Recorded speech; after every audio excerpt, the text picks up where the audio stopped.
Hello everyone, good morning. কেমন আছো তোমরা সবাই? আশা করছি তোমরা সবাই খুব ভালো আছো। যে যেখানে আছো ঈশ্বরকে পাই সুস্থ আছো। ত্রিপুরা ছোট্ট একটি গ্রাম থেকে আমি বান্টি তোমাদের সাথে নিউ একটি ব্লগ শেয়ার করছি। আই হোপ আজকের ব্লগটাও তোমাদের খুব খুব ভালো লাগবে। আজ হলো মঙ্গলবার আর এখন ঘড়িতে ঠিক 8:15 মতো বাজছে। ঘুম থেকে উঠলাম, উঠেই তো এই যে দেখো এখন চুলটা আসলে একটু পরিপাটি হয়ে যাচ্ছে। ওই যে বাড়িতে কদিন যাবত সকাল সকাল ঘুম থেকে চুল টুল আসলে একদম পরিপাটি হয়ে থাকতাম, এখন বাড়িতে এসে এটাই করছি। দেখো আবার কদিন থাকে, না হলে তো আমি এলুকেশি বেশি তোমাদের সামনে চলে আসি। আর দেখবে কার্লি চুল যাদের, চুলটা যদি একটু বাঁধা অবস্থায় থাকে তাহলে দেখতে ভালো লাগে, না হলে এমনিতেই তো পাখির বাসা, কাকের বাসা হয়ে থাকে। এই চুল তো মানে না বাঁধলে যে কি অবস্থা হয়।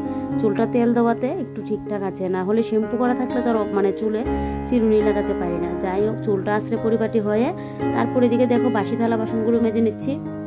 বাড়ি থেকে আসার পর শরীরের মধ্যে যে কি অলসতা বর করলো, সেই তো অলসতা বর করলো, মানে করলে বলে ভুল হবে এটা, কারণ আসার পর থেকেই তো সেই যে কাজ কাজ কাজ, মানে কাজের উপর কাজে যাচ্ছে।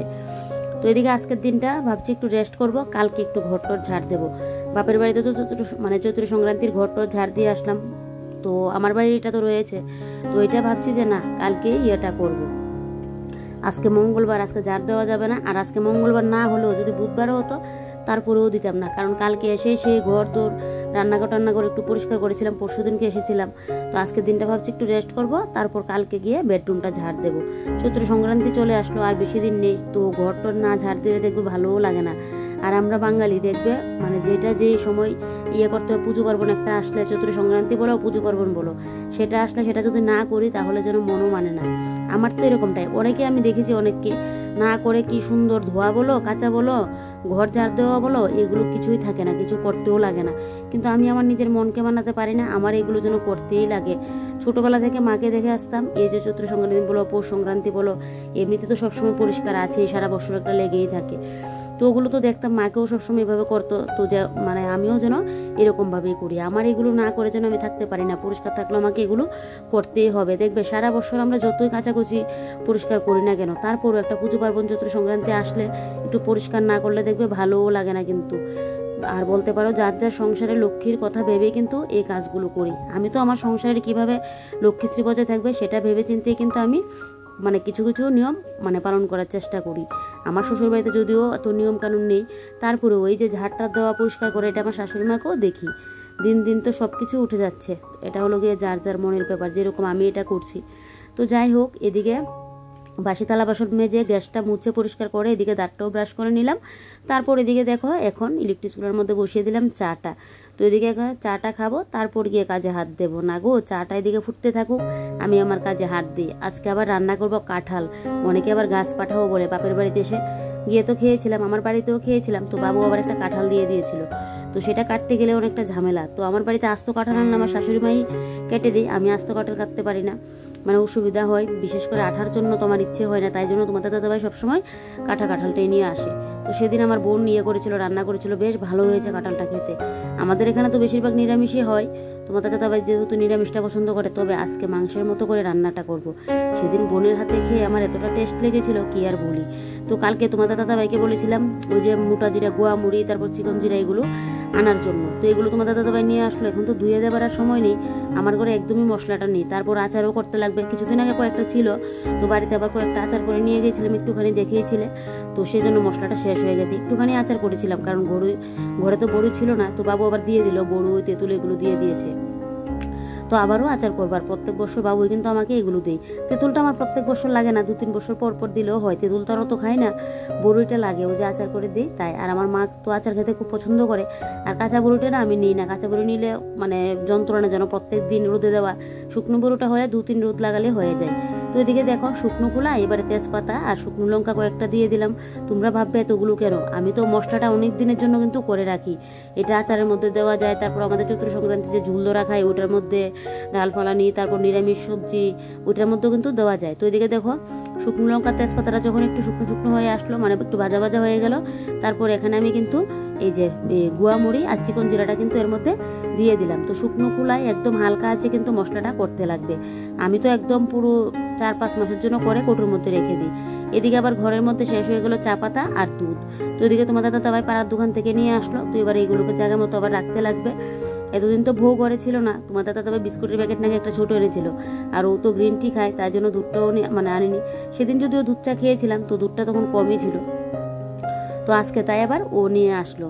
তো ওইদিকে আবার কালকে আমি কি বিস্কুট খেয়ে পছন্দ করি ওগুলোও নিয়ে আসলো। দেখলে ককটিসটা আমি খেয়ে পছন্দ করি। মানে একটা সংসারে বউ থাকলে যা হয়, আর বউ থাকলে মনে হয় খরচাটাও বেশি।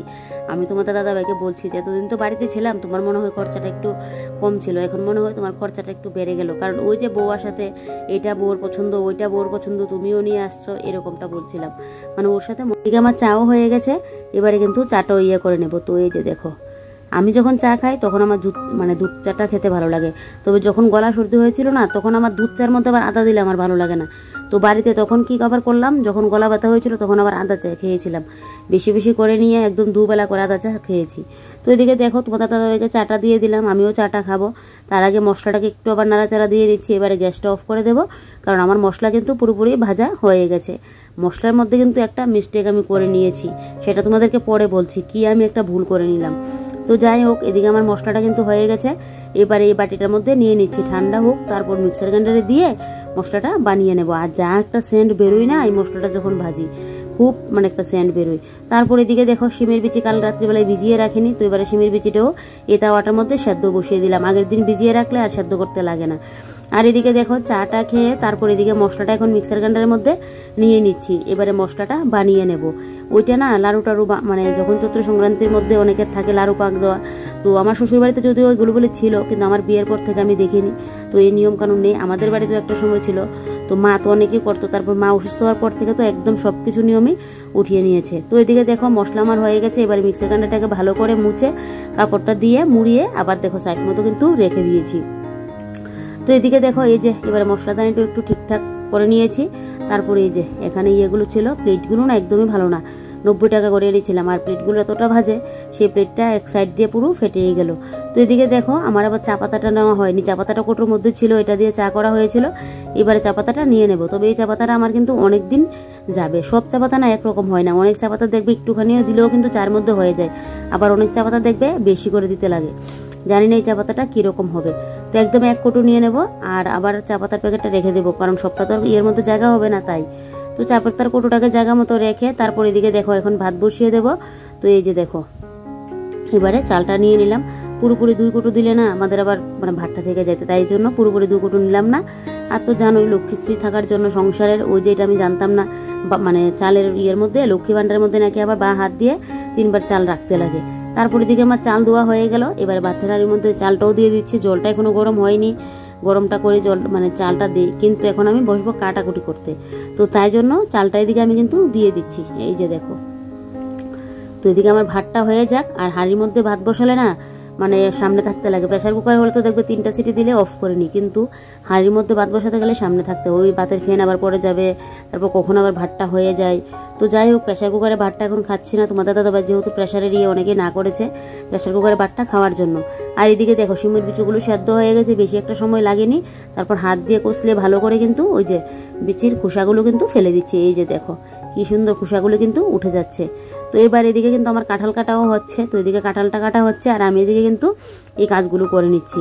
তো বসবো কাটতে এখন, পেঁয়াজ রসুন বা মাংসের মতো করে রান্না করবো। তো কাঁঠাল কিন্তু একটা ঝামেলা করে রান্না বলতে পারো, কিন্তু কাঁঠাল খেতেও কিন্তু সেই লেভেলের লাগে। আমার তো খুবই প্রিয় কাঁঠাল। আচ্ছা তোমাদের কার কার ভালো লাগে কমেন্টে কিন্তু বলবে।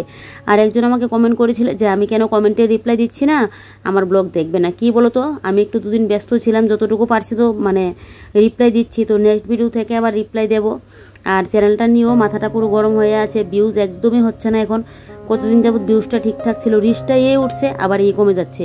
কেন যে এরকমটা হচ্ছে, তোমরা যদি কেউ জেনে থাকো আমাকে একটু বলবে। তো ইউটিউব করছি 3 বছর হয়ে যাবে, কিন্তু আমি ইউটিউবের সম্বন্ধে এখন পর্যন্ত এত কিছু জানি না। তো এদিকে দেখো তেঁতুলটা রোদে দিয়ে দিলাম, আর এখানে বসে কাঁঠালটা কাটা হয়েছিল। তো এদিকে এই জায়গাটা আবার একটু মুছে নিয়েছে। কাঁঠাল কাটলে না যা পরিমাণে আঠা থাকে, তো কেরোসিন দিয়ে তারপর আঠাটাকে উঠাতে হয়েছে। এই জায়গাটাকে মুছে এবারে দেখো কাঁঠালটার মধ্যে একটুখানি হলুদ দিয়ে কাঁঠালটা সেদ্ধ বসিয়ে দিলাম। কাঁঠালটা ভাপ হয়ে যাক। আর এই যে দেখো মশলা যে করেছিলাম, মশলার মধ্যে একটা মিস্টেক করলাম, ধনে তো দিলামই না, আর ধনে ছাড়া তো তো মশলা একদম পুরো অসম্পূর্ণ। তো ধনেটাকে বেজে আবারও মশলাটাকে পেস্ট করতে হয়েছে, কারণ গুয়া মুড়ি, জিরে, ধনে, তার তেজপাতা, শুকনো লঙ্কা দিয়ে কিন্তু মশলাটা করি। কৌটোর মধ্যে রাখতে গিয়ে মনে হলো আরে বাবা আমি তো ধনেই দিইনি, তারপর আবার ধনেটা দিয়ে মশলাটা করলাম। আর এদিকে দেখো পেঁয়াজ, রসুন, আদা সমস্ত কিছু কিন্তু এখন কাটাকুটি করে নিচ্ছি। কাঁঠাল রান্না করতে গেলে বললামই এই ঝামেলা। বাপের বাড়িতে যাওয়ার পর থেকে না বাবু শুধু আমরা দু বোনে মিলে কী খেয়ে পছন্দ করি, কোনটা ভালোবাসি, প্রত্যেক দিন শুধু এটাই আনতো। বাজারে গেলেই বলে যাবে যে কী আনবো, কী খাবি, এরকমটা বলতো সবসময়। কাটাকুটি কমপ্লিট, এবারে গিয়ে রান্নাটা বসাবো। সকালের খাওয়া দাওয়া হয়নি, আর এখন বাজে 10টা 30। তো এখনও খাওয়া দাওয়া হয়নি। তো কালকে ডাল তরকারি সবই রয়েছে, ও বলছে খাবে না এখন।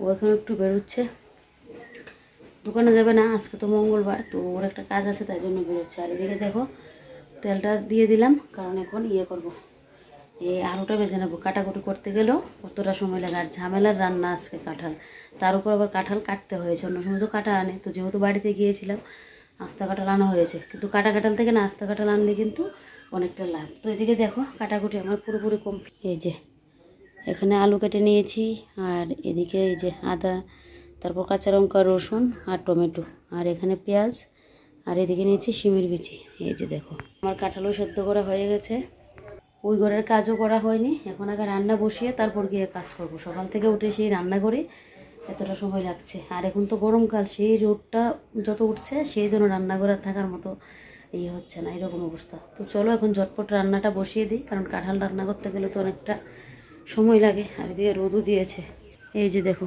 কি পরিমাণে রোদ দিয়েছে। এদিকে দেখো এখন আলুটা ভাজিয়ে বসিয়ে দিচ্ছি, মানে কাঁঠাল তরকারি রান্নার প্রথম ধাপ শুরু। আগে আলুটা ভাজি করে নামিয়ে তারপর কাঁঠালটা একটু কষিয়ে নেবো। আমার বোনকে আবার ফোন করে বললাম ও কিভাবে সেদিন রান্নাটা করলো, কারণ ও যখন রান্নাটা করছিল তখন আমি বাইরে কাজ করছিলাম, কিন্তু ও রান্নাটা খুব টেস্ট হয়েছে। আমার বোনের হাতে রান্না না খুব টেস্ট হয় খেতে। তো এবারে বলি, বাপের বাড়িতে যাওয়ার পর থেকে না বাবু তো প্রত্যেক দিন আমাদের বোনদের বলে যেত যে কি আনবো, কি এটা। আর আমার মনে হয় প্রত্যেকটা পৃথিবীর প্রত্যেকটা বাবা মাই মনে হয় এরকমটা হয়। মেয়েরা যখন বিয়ের পর শ্বশুর, এমনিতে তো বিয়ের আগে থাকতো বাবু এরকমটা বলতো, আমি তো একটু মাংস খেয়ে পছন্দ আমার, তো বাড়িতে যদি কোনোদিন কোনো কিছু আমার ভালো না লাগতো খেতে, বাবু কি করতো বিকেলবেলায়, আমাদের এখানে তো বিকেলের বাজার, বিকেলবেলায় মাংস নিয়ে চলে আসতো। আর বিয়ের পর দেখবে এরকমটাই মনে হয় পৃথিবীর প্রত্যেকটা মা বাবাই, যে মেয়েরা কী খেয়ে ভালোবাসবে, কোন জিনিসটা পছন্দ করে সেটাই দেখবে সবসময় কিন্তু করে। তো যাই হোক, প্রত্যেকটা মেয়ে বাবার বাড়িতে কিন্তু তার বাবা মার কাছে রাজকন্যা হয়, কিন্তু একটা মেয়ে শ্বশুরবাড়িতে আসার পর সে কোনো দিনও কিন্তু শ্বশুরবাড়িতে সে একটা লক্ষ্মী বউ হতে পারে না। তুমি যতই পরীক্ষা দাও, যতই ভালো হওয়ার চেষ্টা করো, কিন্তু লক্ষ্মী বউ হতে কিন্তু পারে না। তো যাই হোক, এদিকে দেখো এবারে কাঁঠাল তরকারি কিন্তু জন্য বাটাবুটি করে নিচ্ছি। ওই যে আদা, কাঁচা লঙ্কা, রসুনটাকে বাটাবুটি করে নিচ্ছি। মশলাটাকে শিলনোড়ায় বেটে নিলে রান্নার টেস্টও সেই রকমেরই হবে। তো তাই জন্য ভালো করে করে নিয়েছি মশলাটা। তো আর বাটাবুটি করবো না, কারণ আবার বাটতে গেলে এদিকে আমার লেট হচ্ছে। তো তাই জন্য কিন্তু বাটাবুটিটা শর্টকাট করে নিচ্ছি। আর আজকে রান্না করতে করতেও লেট হয়ে যাচ্ছে। তোমাদের দাদাভাই এদিকে তো বেরোলো, তোমাদেরকে বললাম ওর দোকানের কাজে একটু বেরোলো, আর আমি এদিকে দেখো রান্নাটা করে নিচ্ছি। মঙ্গলবার দিন সব কিছু লেট হয়। তোমাদের দাদাভাই যদিও বেরিয়ে গেছে, তারপরও কেন যেন আমার কোনো কাজ আজকে ঠিকঠাক হচ্ছে না। এটা যেন একটা হয়ে গেছে যে সবসময় মঙ্গলবার দিনকে লেট হবে। তো যাই হোক, এবারে শিলনোড়াটাকে ভালো করে মুছে নিচ্ছি, কারণ যেহেতু বাটাবুটি হয়েছে আর এটার মধ্যে তো আমার আবার বাসন কুসন রাখার বলটা থাকে, তাই জন্য শিলনোড়াটাকে ভালো করে মুছে পরিষ্কার করে নিচ্ছি। আর শিলনোড়াটা এখানে থাকাতে আমার খুব সুবিধা হয়েছে। দাঁড়িয়ে মশলাটা বাটতে গেলে আমি যেন পারি, কিন্তু বসে বসে যে মশলা বাটা ওইটা আমি যেন কোনোভাবে পারি না। কাজ করি কি জানো তো, হঠাৎ করে না মা বাবার কথা যেন মনে পড়ে। কারণ বিয়ের পরে আমি শুধু একবার গিয়ে মনে হয়, মার যখন অসুস্থ ছিল তখন গিয়ে এতদিন ছিলাম, না হলে এতদিন যাবত কিন্তু থাকতে পারিনি। ওই যে 1 সপ্তাহ থেকেছি, কিন্তু এবার তো 13 দিন থেকেছি। তাহলে বুঝো, এমনিতে বাপের বাড়ির জন্য প্রত্যেকটা মেয়েরই দেখবে একটা টান, আলাদা টান থাকে। সেই টান যেন কি বলবো, সেই টান ভোলার মতো না। পৃথিবীর সব সুখ পেলেও বাপের বাড়ির যে সুখটা, এটা তুমি কোথাও খুঁজে কিন্তু পাবে না। সেখানে যেন মন খারাপ হলেও মনটা ভালো হয়ে যায়। তো যাই হোক, সেই দিনগুলো কিভাবে ফুরিয়ে গেল। আর কাজ করি কাজের মধ্যে যেন মা বাবার কথা মনে পড়ে, আর মনে হলেই যেন মনটা পুরো কীরকম হয়ে যায়। তো যাই হোক, কি আর করা যাবে, যার যার সংসারে তো ফিরতেও হবে। আবার যাব সেই আশাই মনে রেখে আবার চলে আসলাম। তো মা তো অসুস্থ, তাই জন্য না আরও মনটা বেশি খারাপ করে। তো এদিকে দেখো মশলাটা তো বললামই তোমাদেরকে করে নিয়েছি, ঠান্ডা হওয়ার জন্য রেখে দিয়েছিলাম। কারণ একটু ধনেটা দিয়ে গরম গরমে আমি পেস্ট করে নিয়েছিলাম তাই। তো এদিকে দেখো কুটোর মধ্যে নিয়ে নিচ্ছি, আর যা একটা সেন্ট বেরোলো না, এই মশলাটা কিন্তু আমার অনেক দিন যাবে। এই মশলাটা আমি একসাথে বেশি করে কিন্তু করে রাখি যাতে আমার অনেক দিন যাবত যায়। তো এদিকে দেখো এই যে এবারে মশলা আমার নেওয়া হয়ে গেছে, এবার মশলার কোটোটা লাগিয়ে রাখবো। আর এদিকে কিন্তু কাঁঠালটা আমি কষিয়ে নিচ্ছি, কাঁঠালটাও কষানো হয়ে যাক। কাঁঠালটা কষিয়ে তারপর একদম মেন প্রসেসটা শুরু করব। কাঁঠাল রান্না করতে বললাম না অনেকটা ঝামেলা, তারপরও যদি কাটাকুটিটা থাকে তাহলে ঝামেলাটা একটু কম। আর কাটাকুটি করে রান্না করতে হচ্ছে তো, তবে সেই কাঁঠালের টেস্টও কিন্তু সেই রকমের হয়। আমরা যখন বাজার থেকে কেটে নিয়ে আসে সেগুলো কিন্তু একদম টাটকা হয় না, কিন্তু কাঁচা মানে আস্ত কাঁঠালটা না একদম পুরো টাটকা। এখন আস্তা কাঁঠাল গাছ থেকে পেরে যদি এক সপ্তাহ পরে রান্না করি তাহলে তো আর হবে না। তো বাবু তো দিয়ে দিল কাঁঠালটা, তো আমি 2-3 দিন বাদে কিন্তু কাঁঠালটা রান্না করছি। বেশ এখন কিন্তু টাটকা আছে কাঁঠালটা। তার সময় না বুঝতে পারলাম একদম পুরো হয়ে আছে। তো এদিকে দেখো কাঁঠাল এদিকে আমার হচ্ছে, আর এদিকে এই যে আমি এখন ঘরটা ঝাড় দিয়ে নিচ্ছি। আর তোমাদের দাদাভাইও বাড়িতে গিয়ে একদিন ডাব খেয়েছিল, আর আমি তো ডাব খেতেই পারিনি, গলার কাশির মানে ঠান্ডা লাগার যে সমস্যাটা হয়েছিল, বাবু আবার 2টা ডাব দিয়ে দিয়েছে। তো এদিকে কাকিমণি দিয়েছিল একটা নারকেল, আর এদিকে বাবু আবার ডাব দিয়ে দিল। বাবু বলেছিল নারকেল আনবো কিনা, তো গাছে নারকেল এখনো পাকেনি, তো একটা না 2টা মনে ছিল, আমার বোনকে বললাম নিয়ে নিতে। আমার নারকেলটা একটু কমই খাওয়া হয়, একটা তো ঘরে আছে কাকিমণি দিল, তো তাই জন্য 2টা ডাব নিয়ে আসলাম। তো একটা ডাব ঘরে রাখা আছে, তোমাদের দাদাভাইকে বললাম খেয়ে নিতে, কারণ এখনো আমার গলা ঠিকঠাক হয়নি, তাই ভাবলাম যে আমি পরেই খাবার। এই যে দেখো কাঁঠাল তরকারি কিন্তু আমার পুরোপুরি হয়ে গেছে। এবারে শুধু গরম মশলাটা দিয়ে একটু মশলাটা উপর দিয়ে ছুটিয়ে দেবো, তাহলেই বেশ হয়ে যাবে। এদিকে দেখো বাড়ি থেকে কয়েকটা নারকেলের ছোলা নিয়ে আসলাম, তোমাদের দাদাভাই ডাবটা কাটলো, এটাও কিন্তু এখন এখানে দিয়ে দিলাম। আর একটা ডাব তো ঘরে আছে, আমাদের বাড়িতে তো মা সবসময় খায়, যেহেতু মার সোডিয়াম পটাশিয়ামটা কম, ডক্টর বলেছিল খাওয়ার জন্য। আর আমার বোনের ছেলে তারপর মা খেয়েছিল, অনেকগুলো পড়েছে, তো এগুলো আমি বাড়িতে নিয়ে আসলাম। তারপর এদিকে খাওয়া দাওয়া কমপ্লিট করে এবারে বসলাম বড় কাজ নিয়ে। আমাদের এই বালিশের টুলগুলো না ছিঁড়ে গেল, অনেকটা দিন হয়ে গেছে, তো তাই আমরা তো টুলই বলি, তোমরা জানি না তোমরা কি বলো। তো তোমাদের দাদাভাই আমি বাড়িতে যাওয়ার আগে এগুলো এনেছিল, তো এই যে এখন নিয়ে বসলাম এগুলো। আর আজকে মানে আমার স্নান করতে করতে কয়টা বাজবে, এক তো কাঁঠাল ঝামেলা রান্না করলাম, আর এগুলো সেলাই করতে কিন্তু অনেকটা সময় হয়ে গেল। তো যাই হোক এবারে ঘর দোর গুছিয়ে সোজা চলে যাব স্নান করতে, কারণ এদিকে পুজোও পড়ে আছে, এখন ঘড়িতে ঠিক 1:30 মতো বাজে। তো সেলাই এদিকে কমপ্লিট, তারপর ঘরটা গুছিয়ে স্নান টান করে এসে এবারে দেখো পুজোটাও দিয়ে নিচ্ছি। তো চলো তাহলে আজকের ব্লগটা এখানে শেষ করছি। তোমরা সবাই ভালো থেকো, সুস্থ থেকো, আর সাবধানে থেকো। ভিডিওটা ভালো লাগলে শেয়ার করে দিও। নেক্সট ভিডিওতে কিন্তু সবার নাম নিয়ে কমেন্টগুলো পড়বো। আজকের মতো বাই বাই, নেক্সট ভিডিওতে দেখা হচ্ছে।